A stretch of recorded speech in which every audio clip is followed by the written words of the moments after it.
Cami, ya tenemos médico a bordo hoy. Así es, ya estamos con nuestro especialista que esta tarde nos acompaña para hablar de un tema que seguramente muchas personas lo padecen y es una incomodidad, pues que finalmente no se sabe muy bien, o uno dice, me empiezo a tomar un montón de pastillas, un montón de cosas y no sabe muy bien de dónde proviene. Es la gastritis, tan común, tan cotidiana, tan incómoda. Por eso hoy hemos invitado al doctor Christian Koch, quien es gastroenterólogo, y le agradecemos enormemente que nos acompañe hoy en Las Tres Gracias. Ay, porque de verdad eso sí es de lo más incómodo que La verdad puede que pasar. Nunca he tenido gastritis. Ay, a mí sí me ha dado y es bastante Pero es muy molesto. común, ¿cierto, doctor Koch? Bastante común, sí, claro.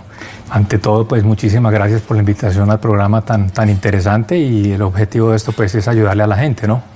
Bueno, comencemos conociendo qué es la gastritis y por qué es que es tan común entonces. Bueno, la gastritis como tal tiene, digamos, como muchas interpretaciones. La forma más sencilla de poderla definir es que es una inflamación de la mucosa del estómago, la mucosa entendiéndose como el revestimiento del órgano en su parte interior. Es una inflamación. ¿Y por qué se inflama? Tiene, digamos, como varias cosas. Podríamos hablar de dos tipos de gastritis. Reuniendo pues como lo más importante, pueden dividirse en gastritis agudas o en gastritis crónicas. La gastritis aguda es aquella que cursa en un periodo de pocos días, y la gastritis crónica es la que cursa con un periodo, digamos, de varios tiempos, pues ya mayor de varios días de presentación pues para la inflamación. ¿Cuáles son los síntomas que se presentan en estos dos tipos de gastritis? Los síntomas que se presentan pues son múltiples, son variados. Los más frecuentes pues son la acidez, las agrieras, en parte el reflujo también, el dolor abdominal, lo que nosotros conocemos como dolor en la boca del estómago, que es un dolor epigástrico en el lenguaje médico, y pocas veces ya de pronto en unas gastritis que son complicadas, de pronto poder llegar el paciente hasta tener o vómitos con sangre o deposiciones oscuras secundarias a una sangre digerida, que es lo que nosotros conocemos también en el lenguaje médico como melenas.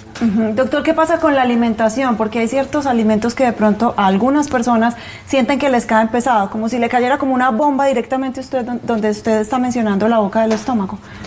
Las causas de la gastritis, entonces, digamos, lo podemos reunir como en 4 puntos principales, que son la parte de la alimentación. La dieta es fundamental, tener una buena dieta. Podemos también mencionar el Helicobacter pylori, que es la bacteria que se asocia a la presentación de gastritis y de úlceras, e incluso hay estudios interesantes de que un Helicobacter pylori en un paciente que tenga antecedentes familiares de cáncer gástrico puede llegar a terminar en un cáncer gástrico si no se erradica esta bacteria. Digamos, ya serían como las causas desde el punto de vista infeccioso. Otra causa importante es la parte de la ansiedad, el estrés.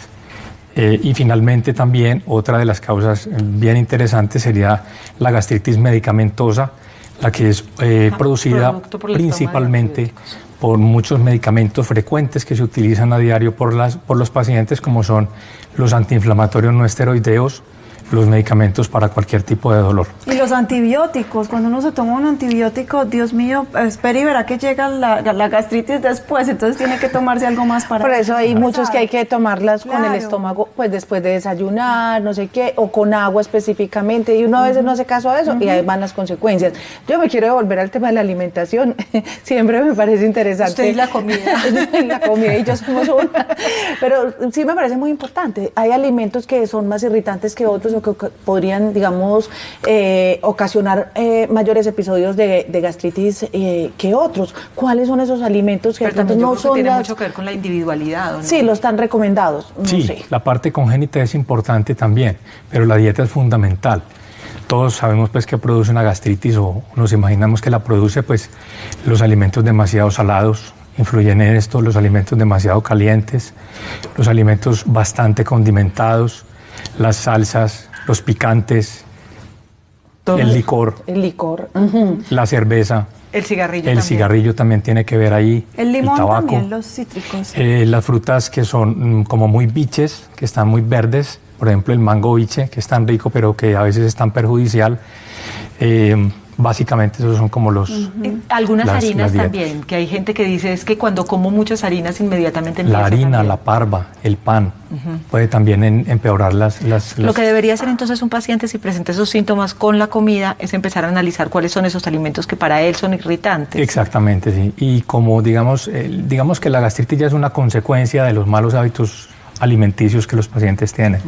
Entonces es mejor corregir eso desde un principio. Pero Y mencionaba vigilar muy Olguita bien el qué tema de come. la individualidad. Perdón, doctor, por ejemplo, en mi casa comemos lo mismo. Yo digo, pues palabras más, palabras menos, tengo estómago, mejor dicho, el más resistente del mundo entero. Puedo comer lo que sea, casi nada te me cae cae mal. pesado. En Sí. cambio, algo que considero súper suave, a mi esposo puede caerle pesado. O sea, son condiciones también muy personales. Muy ¿Cómo personales. se diagnostica? Usted vino hoy armado. Sí, yo creo- Yo estoy aquí hasta nerviosa. Pero me dice, se tiene que hacer, no, y vas a ser la modelo, no te hemos dicho. No te habíamos dicho, Yo ya escogí Olguita. uno. Primo, diga un número. Ya. Ay, era el 7. Era el Se lo 7 ganó. para la colonoscopia, le tocó el examen. Venga, vamos, pues sería. La endoscopia, doctor, es casi siempre como el primero de los exámenes que ordenan.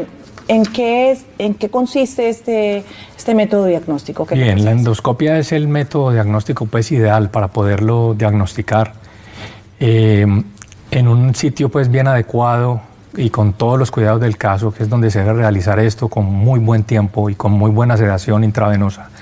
Es factible de realizarlo. Esto se realiza a través mediante unas mangueritas que son pequeñas, 9 milímetros de diámetro, no son más gruesas pues que un dedo pequeño de la mano, que tienen una luz fuerte y una cámara potente en la punta. Eso va por fibra óptica transmitido ¿Esa es la que tiene usted ahí? hacia un monitor que lo proyecta en una pantalla plana y que nos permite a nosotros como médicos entrenados en esto, pues a ver Y que cómo se me conocen vaya a cómo caer. es por dentro, decir, ve, por aquí hay tal heridita, tal laceración, hay una Exactamente, inflamación, todo sí. ese tipo de cosas. La- Eso ingresa entonces por la boca. Correcto, si la endoscopia ingresa por la boca, el paciente se acuesta pues hacia el lado izquierdo, y nosotros a través de la boca ubicamos el esófago y lo intubamos, quiere decir lo cogemos pues con el tubito y ya avanzamos a lo largo del esófago, el estómago y el duodeno. Pero eso al Esto- estar sedado uno, eso no tiene como mayor, pues, o sea, uno cuando le muestran eso uno dice, Dios mío, Está qué sedado, incomodidad, muy respire. complicado, pero finalmente uno está sedado, no dormido, pero uno no siente absolutamente nada Correcto. tan molesto. Sí. A ver, en nuestro centro la mayoría de los pacientes, por decirte un 98%, se sedan. Hay un 2% incluso de pacientes que tienen gran tolerancia a estos exámenes o incluso a dolor. Aunque esto pues no duele porque afortunadamente es un examen más Es bien más la corto y impresión. sencillo. Es más la impresión. Pero entonces a esos pacientes se les puede aplicar un poquito de sedación. Digamos, los pacientes, hay unos pacientes que tienen una tolerancia grande al dolor y esos pacientes se las hacen incluso sin sedación y les va supremamente bien. Y entonces eso es como una camarita y ahí pueden ver absolutamente... Sí, esto como ves, esto se puede movilizar para todos los lados y nosotros ya manipulamos esto con entrenamiento pues previo obviamente. Y ¿qué tal? tiene la ventaja de que esto tiene como unos orificios por los cuales nosotros metemos unas pequeñas pinzas para poder obtener biopsias del estómago, del esófago o en caso de un tumor, por ejemplo, si no encontramos, pues poderlas estudiar. Ya la biopsia siempre se le envía a un patólogo, que es otro especialista, que da su diagnóstico desde el punto de vista microscópico acerca del tipo de gastritis que hay y si tiene el paciente o no Helicobacter pylori para ya proceder a su tratamiento posterior. ¿Cuáles son las complicaciones que pueden llegar después de una gastritis? Sí, son varias, digamos, las hemorragias, las perforaciones, cuando una gastritis de estas, digamos, evoluciona hacia una úlcera, que sea una úlcera grande, y ya cuando hay una perforación, pues se presentan los desastres abdominales, que son las peritonitis, que son ya unas enfermedades Doctor, severas, pues. Uno tiene que, o sea, sé que la respuesta es sí, pero quiero que me diga desde cuándo tiene que prestarle atención al tema. Hay gente que en sus casas lleva años probablemente con una gastritis. Y tomando pastillas de farmacia. Tomando pastillas de venta libre y haciendo como pañitos de agua tibia cuando realmente puede haber un problema aún mayor. ¿En qué momento uno debe consultar y llegar a un tipo de examen como este? Como consultamos los síntomas de acidez, agrieras, reflujos, pérdida de peso, sangrados por cualquier orificio, digamos, se tomarían como unos síntomas de alarma. Pueden haber pacientes también que tengan gastritis o tengan úlceras y no puedan estar manifestando nada clínicamente, ni estar completamente sanos. ¿Cuándo se recomienda hacer una endoscopia? Pues yo pienso que cualquier paciente que la quiera realizar se la debe hacer. Eso sí, hay, digamos, como unas leyes a nivel universal en la literatura que nos dice que todo paciente mayor de 45 años, así no tenga ningún síntoma digestivo, se debe hacer la endoscopia y la colonoscopia, porque es la época en la cual pueden empezar a aparecer los pólipos. Los pólipos son unas pequeñas carnosidades que pueden estar ubicadas en estómago o en colon y que si se detectan a tiempo, pues podemos prevenir de pronto un tumor que vaya a crecer dentro de unos años.